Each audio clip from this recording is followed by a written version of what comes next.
Hey you guys, welcome back to my channel. Today I want to talk to you about a book by Kyle Cease, The Illusion of Money.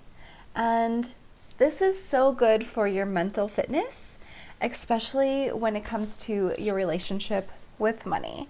So to get started, you can listen to this on Audible, which if you decide to do that, Kyle reads the book himself, and so that's always fun. And I personally am someone who loves to hold the book and read the book and highlight the book, stuff like that. So for me, for reals, I was highlighting like a lot. So one of the things that I think is super important is if I'm going to recommend somebody else to do something, I want to do it myself. I want to read the book, I want to do the exercises, all of that fun stuff to make sure that something I'm encouraging somebody else to do, I'm willing to do myself, and also to make sure it's quality stuff, right? This was really good. I got a lot out of this book.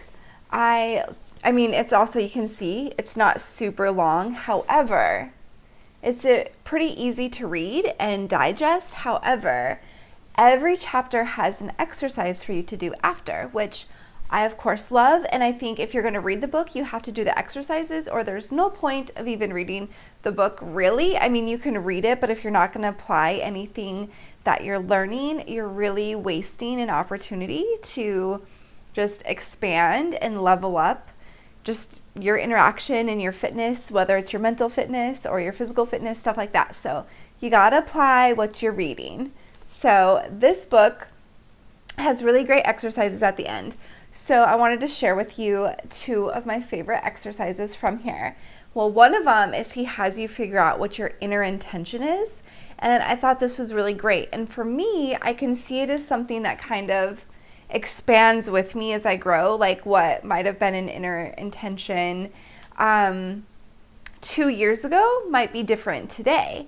And so I thought that was really kind of fun to think about and just to take the time to really sit with yourself and let it, the hardest part is you have to let it come to you. You can't go and try to find it.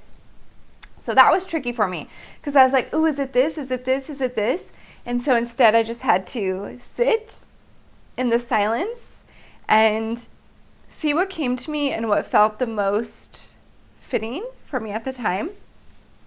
So for me, my inner intention at this point in time in my life is to fully express myself, and I thought that was really important for me to really dive into and acknowledge, because I think so often I am still, that little bit of that people pleaser in me will come out, and I want to make sure that I am, biting my tongue or not saying something if I think that it's going to cause an issue or conflict or it's not going to be resolved anyway. So then I just won't say things sometimes to like friends or family. If I'm like, well, what's the point of saying it? It's not really going to change anything because they're not in a place where they can hear it. So then what I've been doing is just like holding it in instead of expressing it, or even just saying some of the things I want to say online. Sometimes I'm filtering myself, and I decided, you know what, I just need to fully express myself, whether that's with the clothes that I wear, doing my hair, my makeup, or just things I don't want to eat, or you know what I mean?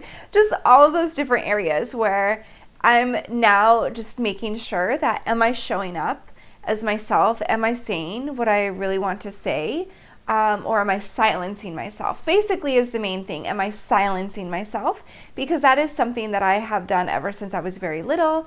It was safer in my world to just keep quiet than to express myself. So now that I'm in my 30s, I need to stop that. I need to stop silencing myself and start just expressing myself fully in all sorts of different ways. So that is my plan now, and that's my inner intention from this point going forward. And so I thought that work was really, really great because, he gives a bunch of different examples, like, are you going to discover yourself? Do you need to love yourself? All of those different things. Well, I feel like as I'm learning to not silence myself, that's also going to help me fully love myself and also discover who I am. So it's kind of a triple whammy, and I think it's just going to be wonderful. So another exercise he has you do is figuring out your average alignment number. And I really, really like this exercise. And for those of you who like to have the numbers and like a scale and to kind of figure out where you are and where you're going, you'll also really like this exercise. So basically what you do is you write down, like, what do you do in your day? Who do you spend your time with? What do you spend your time doing? And then you rate each thing or each item or each, person that you're interacting with on a scale from 1 to 10. And 10 is obviously brings you the most joy, and 1, not so much joy. And then you add up your however many things you wrote down, add it up, divide it, figure out what your average number is. So mine was like a 7.8 or something like that. So I was like, oh, that's pretty good. That's really great feedback. And now I just need to figure out, those things that are below your average, then how can you do those less, right? So it also gave me perspective, because one of the things I wrote down was doing dishes. And then he also does like a whole list also. How do you feel about this, or this? Like, and one of them that he wrote down was a housekeeper. And I thought, I don't know that I would really actually want a housekeeper or someone who comes in to clean my house, because I don't know, I just like things like to go a certain way, and I want them to use, certain products to clean with, because I don't like toxic or harsh chemicals. And so I was like, you know what? I just better change my attitude about dishes and enjoy doing them a little bit more, so that they're no longer pulling me down and they're also adding to my day instead of feeling like they're taking away from my day. So then I thought about other things too. What could I add into my day that are 8, 9s, and 10s that would bring up my number, bring up my average of alignment, and just feel really good? So he says this line in there that he says, instead of chasing money, chase your 10s. And I was like, oh, that is so good. Yes, I want to chase my 10s. So now that is my goal. So this book is really good. It talks about giving, self-love, your relationship with money, all these different topics in here, where it really just helped me shift my perspective a lot. Like, I got way more out of this book than I expected to, especially it being just like so small, but it's so powerful. And I also just really enjoy Kyle Cease. I think he is someone that I really admire, and I really like his work anyway. So I knew I would like his work. Plus, I read his other book, which I thought I had next to me, but I don't. That is, I Hope I Screw This Up, or I Hope I Mess This Up. So that one's really good as well. So I just like his work a lot. Anyway, so my big takeaways from reading this book is my relationship and my perspective on money is shifted. And I also know what my inner intention is, and that's what's moving me forward, is expressing myself fully.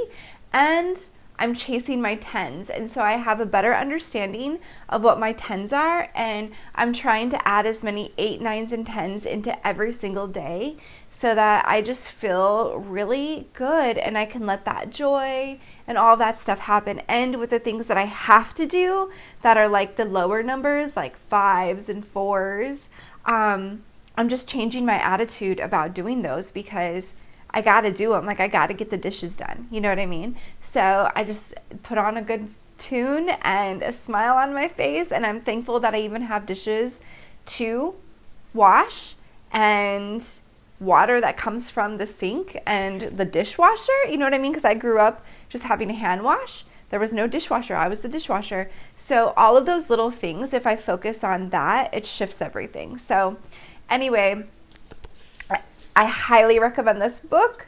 Go get yourself a copy and just do the exercises and apply what you discover about yourself, and just let the shift happen.